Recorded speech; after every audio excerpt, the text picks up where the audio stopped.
काल दोस्तों, स्वागत है तुम्हारा फिर से कलयुग फन के नए एपिसोड में। दोस्तों, जैसा करोगे वैसा भरोगे, जैसा बोओगे वैसा काटोगे। ये कहावत तो दोस्तों तुमने बहुत बारी सुनी होगी, लेकिन दोस्तों ये कोई कहावत नहीं है, ये एक हकीकत है। आज ऐसी ही मैं आपको एक हकीकत कहानी सुनाऊंगा दोस्तों। इस कहानी को पूरा देखना, मुझे यकीन है अगर ये कहानी आपने पूरी सुन ली ना दोस्तों, आप यहाँ से कुछ सीख के जाओगे।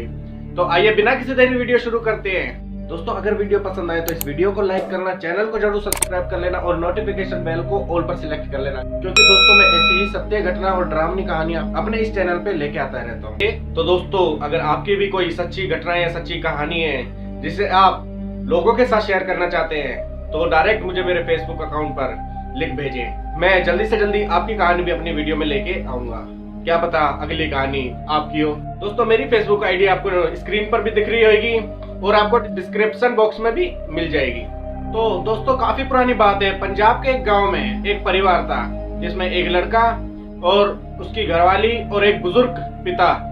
तो लड़के की नई नई शादी होती है। जो इसके बुजुर्ग पिताजी थे वो बिल्कुल बेचारे लाचार थे, ना उनसे ज्यादा चला जाता था। तो दोस्तों, लड़के की जो नई नई शादी हुई थी, ये अपनी घरवाली को ज्यादा से ज्यादा टाइम देता था। जो इसका बुजुर्ग पिता था उसके ऊपर ये बिल्कुल ध्यान नहीं देता था। दोस्तों, जब यही ध्यान नहीं देगा तो जो पराये घर की लड़की आई है वो अपने ससुर का ध्यान कहाँ से रखेगी। जब बुजुर्ग पिता इनसे खाना वगैरह मांगता तो जो इनकी बहू थी, जो लड़के की घरवाली थी, वो ना टाइम से खाना देती थी, एक एक डेढ़ घंटे बाद खाना देना। जब पानी मांगे तो पानी को भी एक एक डेढ़ घंटा हो जाए। अगर जो बुजुर्ग होते हैं वो अपनी बहू से कुछ कहता है कि मैंने तो पानी 1 घंटे पहले मांगा था, तो जो इसकी बहू होती है वो उल्टा सीधा बोल के अपने ससुर को चली जाती है। तो बुजुर्ग ने अपने बेटे से कहा कि बेटा ऐसी ऐसी बात है। तो इसके बेटे ने भी अपने बापू से कहा कि बापू, वो एक तो तेरी इतनी सेवा करती है, ऊपर से तू शिकायत ही करता रहता है उसकी। तो बेचारा लाचार पिता क्या करता, धीरे धीरे सहता गया। तो दोस्तों, अब क्या होता है, ये जो अंकल होते हैं इनकी तबीयत खराब हो जाती है। तो ये अपने बेटे से कहता है कि बेटा मेरी तबीयत बहुत ज्यादा खराब है, मुझे दवाई दिला दे। जो इसका बेटा होता है वो कहता है नहीं पापा, तेरी तबीयत बिल्कुल ठीक है। सर पर हाथ लगा के देखता है और कहता है कि दवाई की कोई जरूरत नहीं है, आप ऐसे ही ठीक हो जाओगे। तो दोस्तों, अब जो अंकल थे उनकी तबीयत धीरे धीरे और ज्यादा खराब होने लग जाती है। तो अब इनकी जो बहुत ज्यादा तबीयत खराब हो जाती है, तो अंकल अपनी बहू से कहते हैं बेटा मेरी तबीयत बहुत ज्यादा खराब हो गई है, मेरे को दवाई दिला दो।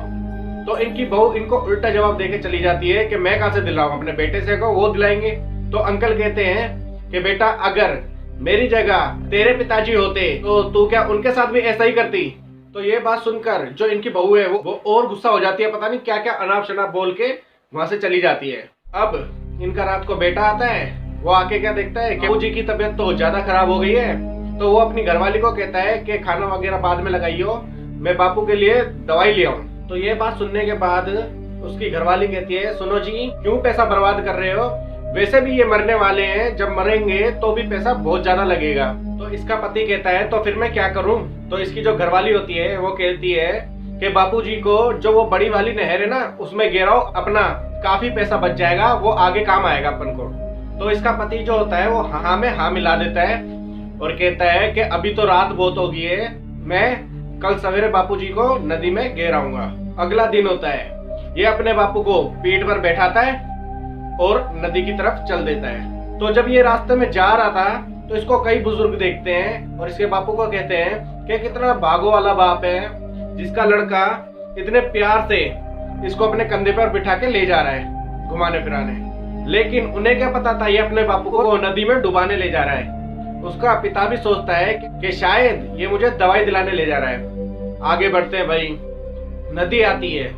नदी को देख के इसका जो बापू होता है वो पूछता है कि बेटा मेरे को यहाँ पर क्यों लाया है। तो इसका जो बेटा होता है वो कहता है पापा मैं तुझे डुबाने के लिए लेके आया हूँ। तो ये सुनने के बाद जो बुजुर्ग अंकल होते हैं उनकी आंखों में पानी आ जाता है, लेकिन कहते कुछ नहीं है।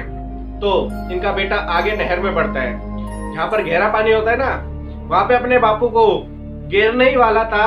तभी इसके बापू बोलते हैं कि बेटा यहाँ नहीं, थोड़ा आगे चल, आगे बहुत ज्यादा गहरा पानी है, मेरे को उसमें गिर। तो इसका जो बेटा होता है वो कहता है कि बापू ना तेरे को खाना पसंद आया हमारे हाथ का, ना ही पानी पसंद आया, ना तुझे हमारी सेवा पसंद आई। अब मैं जब तुझे मारने लगा हूं तो भी तू नखरे कर रहा है कि मेरे को यहाँ नहीं वहां नहीं। तो इस पर उसका पिता बोलता है नहीं बेटा, मैं तेरे को इसलिए मना कर रहा हूँ कि इस जगह मैंने अपने बापू को डुबा के मारा था, तू मुझे थोड़ा आगे डुबा, क्योंकि जब तेरा बेटा होएगा वो तुझे उससे भी आगे डुबाएगा।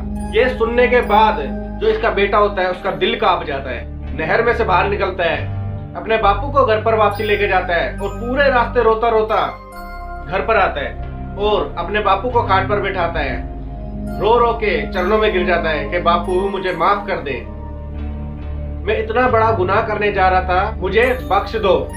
तो दोस्तों इसके बापू अपने बेटे के सर पर हाथ धरते हैं और कहते हैं जा बेटा मैंने तुझे माफ करा। तो दोस्तों उसके बाद ये अपने बापू को बड़ी सेवा करता है, देखभाल करता है, दिन रात अपने बापू की सेवा करता है।